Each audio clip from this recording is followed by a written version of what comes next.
Stéphanoises et Stéphanois, chers habitants, depuis bientôt une semaine, le président de la République a pris la décision d'un confinement de toute la nation afin de combattre la propagation du Covid-19. Le gouvernement a immédiatement rendu publiques les dispositions découlant de cette décision et qui viennent compléter les premières règles prises au début de cette crise sanitaire.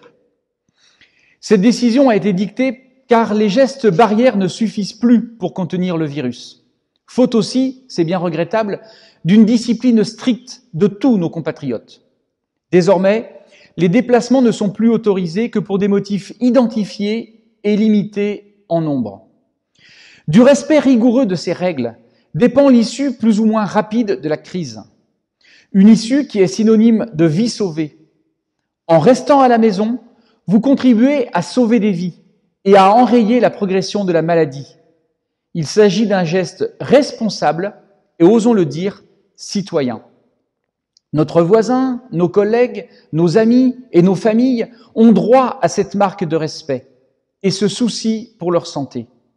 La citoyenneté, c'est précisément le sentiment d'appartenir à une communauté de destin qui reste unie dans les tempêtes que peut traverser la France. Respecter les règles est essentiel, car cela sauve des vies, soulage nos personnels de santé, dont on ne soulignera jamais assez le dévouement et l'héroïsme au service de la population et marque notre appartenance à la nation. Nous ne pouvons plus tolérer des comportements déviants, trop souvent assimilables à des bravades idiotes, qui conduisent certains à faire fi du respect des règles de confinement et à des gestes barrières.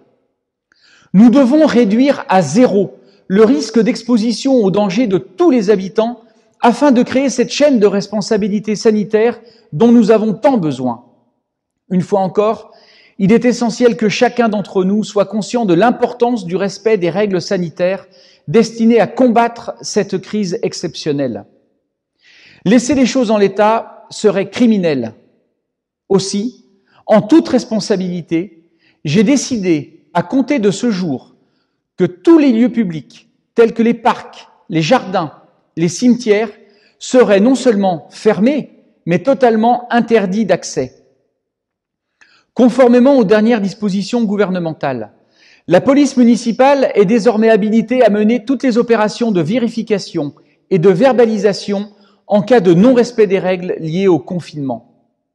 Notre police se montrera inflexible et j'ai exigé d'elle la plus grande sévérité dans l'application des directives du gouvernement. J'ai conscience des sacrifices qui vous sont demandés. Cependant, dans la situation actuelle, ils sont peu de choses lorsqu'ils permettent de sauver des vies par milliers, à commencer par celles de nos proches et de nos personnels soignants. Veillons à rester unis, sans nous livrer à de vaines et stériles polémiques. Le temps des questions légitimes viendra, une fois la crise surmontée. N'écoutons pas ceux qui, recherchant une vaine publicité en ces heures si graves pour notre ville et pour la France, alimentent les moulins à vent de la rumeur, au lieu de faire œuvre utile au service de tous. La vulgarité de leurs déclarations intempestives nourrissent la peur naturelle de nos concitoyens, n'a d'égal que leur irresponsabilité criminelle, j'ose le dire. Eux aussi devront, le moment venu, rendre des comptes. Il nous appartiendra, collectivement, de reconstruire, après cette épreuve, une nouvelle société qui renoue avec les vraies valeurs de l'humanisme républicain. Stéphanoises et Stéphanois, je sais pouvoir compter sur la compréhension de chacun d'entre vous et sur votre sens des responsabilités. Et je vous en remercie.